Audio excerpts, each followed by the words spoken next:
Anyway, this is alarm bells. I'm so overwhelmed by all the bad men in the world, but my mama assures me this is normal in your 20s. By your 30s, you'll be used to it. See, she had a fund set aside when I was younger in case my brother's football went through the window of a neighbour, but there was no fund set aside for the therapy that I would need to just deal with the realities of being a woman. See, my mother raised me to be independent, to value myself, to be strong, so I always thought that I was equal. I thought that if you're a strong woman and you kept your wits about you, you'd be grand, you've got this, there's nothing to fear. But now I know I'm supposed to have this strength all of the time, and have my guard up all of the time, every single second of the day. Because your co-worker texting to say, well done, you did a great job today, just a little bit too late in the evening, sends alarm bells ringing through your head. First sunny day of the year, walking down the road thinking, I shouldn't have worn a skirt so early in the year, they're staring at me already, alarm bells. Running away from the bar thinking, thank God I didn't wear a skirt today, because otherwise his unwanted hand up my jeans would have been much worse, alarm bells. When he talks to you for just too long, alarm bells, and you know you're not saying anything interesting, alarm bells. When you can't just look at my face, alarm bells. Ding, ding, ding, ding, ding, danger, danger, danger, and that's just the day-to-day. Never mind how you can never really trust anyone, like, is he my friend? Why does he want to know about that? Is this a safe space? How can I just be free to be me? How can I just be free to be kind and nice and curious and interested in meeting all the beautiful people this earth has to offer? Alarm bells, alarm bells, alarm bells. When can it just fucking stop? So why don't they tell you? Why don't they tell you how it is to grow up and be a strong fucking woman? Well, you see, it's just ringing in your head all the fucking time. Thank you. But because of that, it's just called Best Friend Poem, because, you know, you don't need creativity. Fair card. Okay. You'll get who she is in a second. Okay. When you threw me a look across the room that said a 25 bag or two, I knew we'd be friends. Through the tears and the wine and the crying, oh my God, the crying, we found the perfect shoulders in each other with a head-shaped space. We make more sense than anyone else we know, but it's more likely that we're just the same sort of weirdo. Cats, tats, maybe one day we'll adventure and we'll find some bats, who knows. I'll do my thing and you'll do yours, sometimes we'll do it together. And otherwise, we know there's always someone waiting with a joint to be lit that sparks much more than our last bit of green. See, you're my friend, but you can be my chill gal, my let's whore this place up gal, my deep blue gal, my angry fiery red gal, and my everything in between gal. So maybe we're not the usual gal pals and we'll never get a manicure together or braid each other's hair, but we've got love, trust, and just the right amount of crazy. Mix it all together and what can we make? An extra sparkly, gluten-free best friend cake.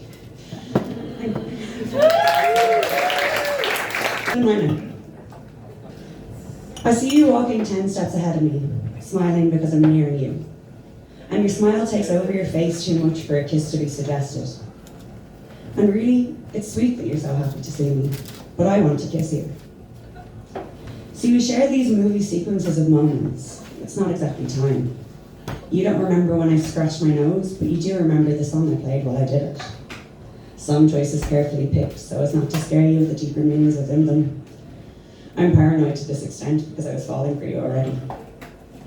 And despite my efforts, the simple, you're so beautiful, was too serious for you. Or maybe it was that I don't like Brooklyn Nine-Nine. But you kissed me goodbye that day, and as it stands, it seems that will be our last. Maybe one day you'll have a different favourite show, or you'll think I'm beautiful too. Then, please kiss me hello, because I'm tired of waiting on our goodbyes. Thank you.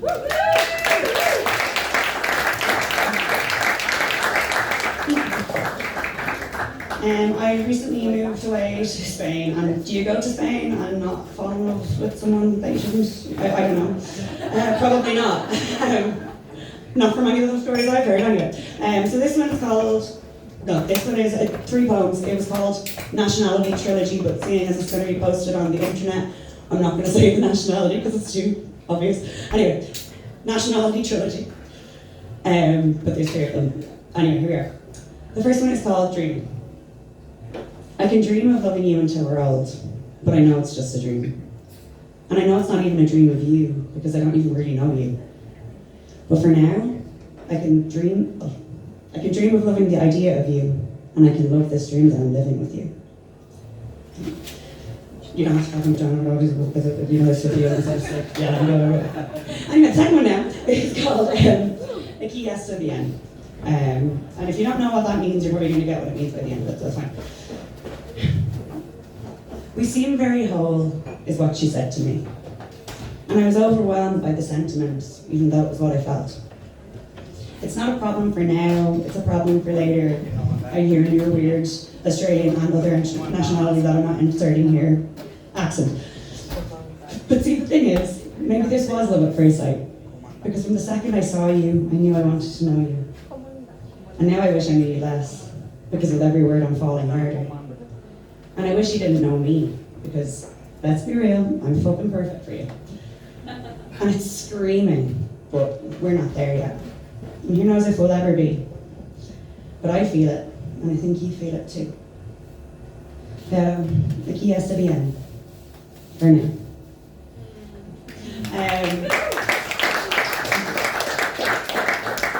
I just think it's a funny story why I called it that, so I'm going to tell you the story. I wrote that poem in a taxi, and then I was finishing the poem as the taxi was getting to where I needed to get out, and then I was like, oh, thinking of you. You asked me what I think of you in Ireland, and think of you I have. In fact, I don't think I've stopped. You filled up my heart, and the surplus has gone to my head. You said to always be drunk on wine, poetry, or virtue. Well, my virtue is out the window now, so I guess wine and poetry are all that's left to put me into a stupor.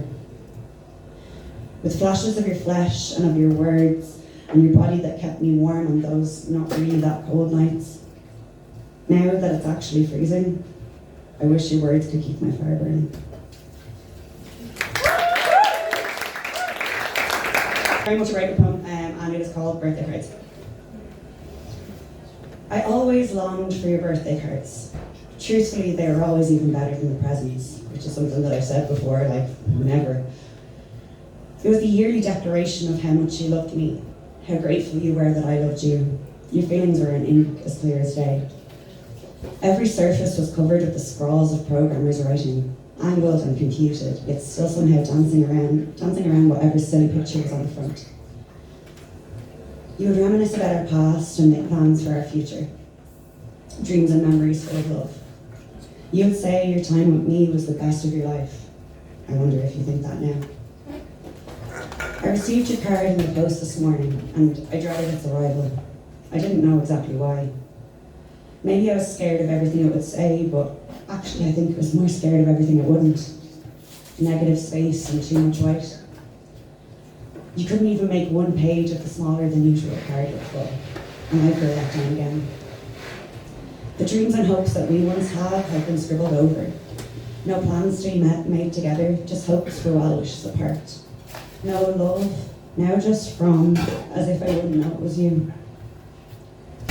You forgot my card when I said goodbye that day, so you sent it chasing after me into my new life away from my hurt, away from the sadness, away from your words that cut like knives. How I longed for your words in each card, each year, aching to be reminded how you felt.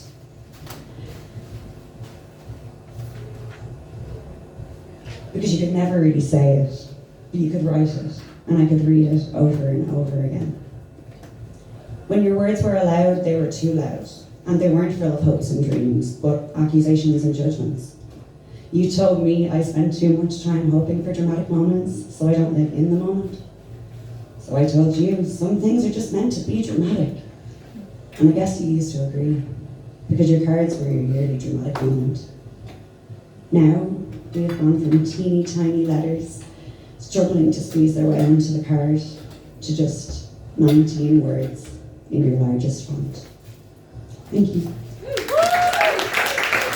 This one is about my grandmother. It was written as a eulogy. Sorry for the sadness of that though. Again, not really that sorry. A laugh. Did you hear that laugh? on, let's get some wine before we get into the funeral shit. Okay.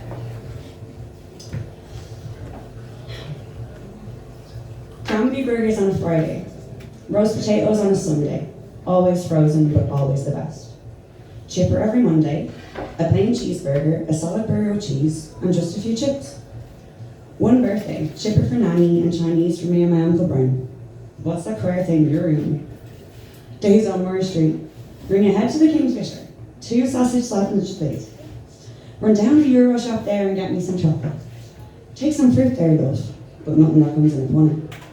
A few strawberries? I'm not made of money. Róisín, would you run down the Fossil stores and get me a bottle of vodka, a few twirls and a bottle of lemonade? Check, do we need milk or bread? The paper? No, I got it earlier. My first pair of high heels at age of 8 had to be in style. What have you done to your hair now? Split it properly, there's a bush over there. Now did your daddy know about that? And what did your mummy say? I love you, Nanny. No, we don't need to say things like that. I love you, Nanny, and I love you too, but only on special occasions until I wore her down. She took me in for the last time when I was 20 and sick in her house. I woke up covered in a blanket and covered in her love.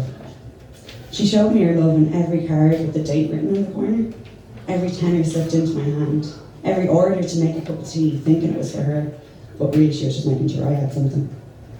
Dinner made for me every week I'd come in from college, long past her cooking days. She had to just make sure I was fed. And when she was in the hospital, would you just eat a bit of this? No, Nanny, it's yours. I'll get something later. You looked after me and I looked after you. We were the best partners in crime. 2 ladies in red, more similar than you can tell. Good night, Nanny. Sleep well. Thank you. Why is it on a Sunday that the birds sound sweeter? The sun shines forever. No, the sun shines brighter, the morning lasts forever. It's the day of rest and recuperation, peace from all that ails. And so the birds chirp in perfect pitch, and the wind blows the leaves, but just a bit. And the sun shines bright, but never hurts the eyes. And on those Sundays, all is right with the world.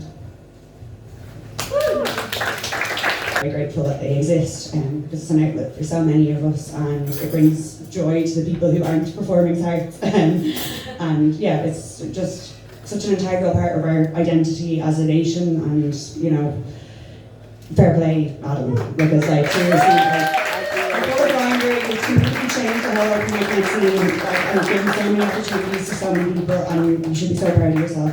Thank you so much for that. Thank you for having me, and Kellyanne, thank you so much. So I used to run open mic, and I did it for the best part of 10 years. So I have this poem about that, but it kind of applies to any of the places that these sorts of things happen in. And this is called The Room.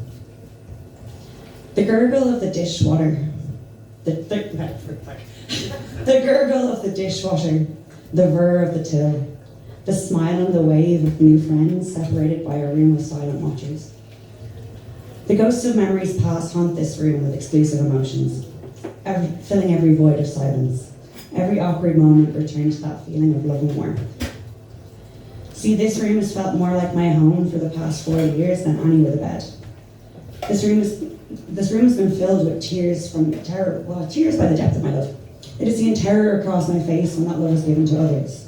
It has seen me curse and die inside when everything I knew was gone. But it never let its memory of me change. This room welcomes, this room hugs, this room soothes those who need it. There are a surplus of tears to be shed, of love to be shown, of smiles, silly smiles, hopeful smiles, sad, knowing smiles. What you need you will get, because there are no bounds to its capabilities. The stage that lies beneath us is a decoy. On top of it you will find the most beautiful of words, melodies that embed themselves in your heart forever. Jokes that have gone too far or are not nearly far enough. But the theatrics of this room are not limited to this pretender. The true beauty of this room is held on top of each seat, in the hearts of those down the back with sore legs. Lost souls bring themselves here to announce their emotions, to hide their emotions, or to make up their emotions. This room has seen death and not known how to stop it. It has seen declarations of lovers tying their lives to each other. It has seen friendships between the most unlikely of people. Homeless drug addicts and corporate businessmen, retired drug addicts and students just beginning their lives. This room welcomes people. It welcomes memories. It welcomes friends and pints of beer, pints of water, glasses of wine, and just a dash of pop. It might just be a bar, but regardless of your poison, this room will show a smile for anyone. This room welcomes. Thank you.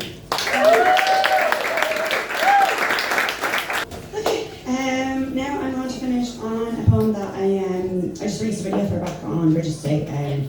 You can see that on my Instagram if you wanted to check it out. It's Róisín, Whelan 13. I am a Swiftie. We don't need to talk about it, but it's good. It's good news. Also, I have another show coming up, so if you like what you see and you want to follow me on Instagram and you want to know more about more things, places you can see me, myself and Eva Kelly are doing a gig in the Winding Stair Bookshop on the 1st of May. It's called Lilies of the Valley. It's going to be a lovely, wonderful night of poetry and music and possible dance. Poetry music. And zines. There will be zines on sale with poems that we all write in it, so it'll be like lovely little one-of-a-kind little things. You should be there. There we go. Oh yeah, the poem. Remember the pitch. Okay. Anyway, this poem is called Taking Up Space.